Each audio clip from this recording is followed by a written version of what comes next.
দীর্ঘদিন ধরে বেতন বৈষম্য ও সরকারি সুযোগ সুবিধা থেকে বঞ্চিত থাকার অভিযোগ তুলে আন্দোলনের পথে নামলেন West Bengal ICT school coordinator অ্যাসোসিয়েশনের সদস্যরা। বুধবার উত্তর দিনাজপুর জেলার কর্ণজোড়ায় বিদ্যালয় পরিদর্শকের দপ্তরে শান্তিপূর্ণভাবে ডেপুটেশন কর্মসূচি পালন করেন সংগঠনের প্রতিনিধিরা। সংগঠনের পক্ষ থেকে জানানো হয়, ষষ্ঠ ও সপ্তম পর্যায়ের West Bengal ICT school coordinator association বর্তমানে বেসরকারি এজেন্সির অধীনে খুব কম বেতনে কাজ করছেন, অথচ প্রথম থেকে পঞ্চম পর্যায়ের ইনস্ট্রাক্টর ইতিমধ্যে সরকারি ব্যবস্থার আওতায় আনা হয়েছে। একই ধরনের দায়িত্ব পালন করলেও ষষ্ঠ ও সপ্তম পর্যায়ের কর্মীরা এখনো মাসিক মাত্র 8,000 টাকা বেতনে কাজ করতে বাধ্য হচ্ছেন বলে অভিযোগ। ডেপুটেশনের মাধ্যমে বিদ্যালয় পরিদর্শকের কাছে একটি স্মারকলিপিও জমা দেওয়া হয়। সেখানে উল্লেখ করা হয়েছে, আগামী 28 ও 29 মে স্কুল শিক্ষা দপ্তরের প্রশাসনিক বৈঠকে জেলা বিদ্যালয় পরিদর্শকের উপস্থিত থাকার কথা রয়েছে। সেই বৈঠকে আইসিটি ইনস্ট্রাক্টরদের সমস্যা ও দাবিগুলি গুরুত্ব সহকারে তুলে ধরার আবেদন জানিয়েছে সংগঠনের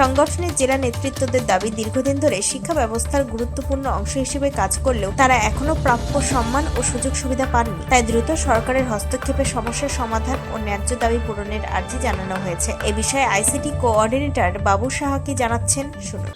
আমরা অ্যাসোসিয়েশন অফ WBICT নামে একটা সংস্থার মাধ্যম দিয়ে আমরা এজেন্সির আন্ডারে চাকরি করতেছি। যে স্কুলগুলো সরকারি স্কুলগুলোতে চাকরি করতেছি, কিন্তু এজেন্সির আন্ডারে। তার জন্য আমরা এই অ্যাসোসিয়েশন অফ WBICT নামে একটা সংস্থা তৈরি করছি, যাতে আমরা বিভিন্ন রকম ডেপুটেশন দিয়ে থাকি। তো আজকে আমরা বিগত সরকারের আমলে আমরা প্রচুর এরকম কর্মসূচি নিয়েছি, ডেপুটেশন নিয়েছি, মাগ ধর্ণা করেছি যে আমাদের এই সরকারিকরণ করার জন্য।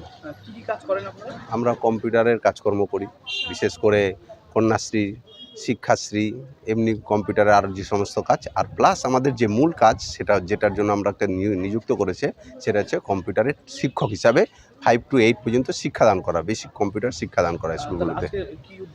আমরা উদ্দেশ্য আসছিলাম যে আমাদের এখানে টোটাল এখনও পর্যন্ত পশ্চিমবঙ্গ রাজ্য সরকারের তরফ থেকে 7খানা ফেজে পরীক্ষা হয়েছে, বিভিন্নভাবে পরীক্ষা হয়ে রিক্রুটমেন্ট হয়েছে। তার মধ্যে 1 থেকে 5 পর্যন্ত ফেজের পার্মানেন্ট হয়ে গেছে, 60 বছর চাকরি, বেতনের স্ল্যাব, সব কিছু পার্মানেন্ট হয়ে গেছে। 6 আর 7 ফেজ, লাস্টের 2টো ফেজ, গোটা পশ্চিমবঙ্গে 3,700 সামথিং আমরা এখনও এজেন্সির আন্ডারে আছি। স্যালারি খুবই নগণ্য, ঠিক আছে, বিভিন্ন রকম সুযোগ সুবিধা থেকে বঞ্চিত, এবং এজেন্সির আন্ডারে থাকাতে আজকে চাকরি আছে, কালকেও চলে যেতে পারে। আর যে স্যালারি দেয় 7,000 7,500 টাকা স্যালারি, তাতে সংসার চালানো খুব চাপের। তো আমরা এই ডেপুটেশন এর আগেও দিয়েছি। নতুন সরকার আসে, নতুন সরকারকেও আমরা আবেদন নিবেদন বিভিন্নভাবে MLA MPর মাধ্যম দিয়ে করতেছি, এবং DI স্যারকেও দিয়েও আবেদন দিয়ে করানো, যাতে আমাদের এই বিষয়টাকে রাজ্য সরকারের কাছে তুলে ধরে নতুন, এবং আমাদের আগের ফেজগুলোর মতো, আগের যে ফেজগুলো পার্মানেন্ট হয়ে গেছে, 60 বছর চাকরি করতেছে, সেরকম যাতে আমাদের করা হয়। এই দাবিটাই মূল্যত নিয়ে আমরা এখানে আজকে ডেপুটেশনটা দিলাম।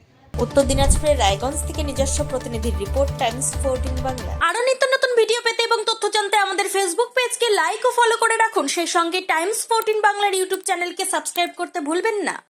মুখের উজ্জ্বলতা হারিয়ে গেছে, স্পট পড়ে গেছে, ব্রণ ভর্তি, তাই আর দেরি না করে আজই আসুন রায়গঞ্জের চণ্ডীতলায় হেলথ প্লাস মাল্টি স্পেশালিটি ক্লিনিকে, এবং এখানে পান অভিজ্ঞ ডাক্তার দ্বারা ফ্রি স্কিন টেস্ট। আরো বিস্তারিত জানতে যোগাযোগ করুন 9674895169 এই নম্বরে।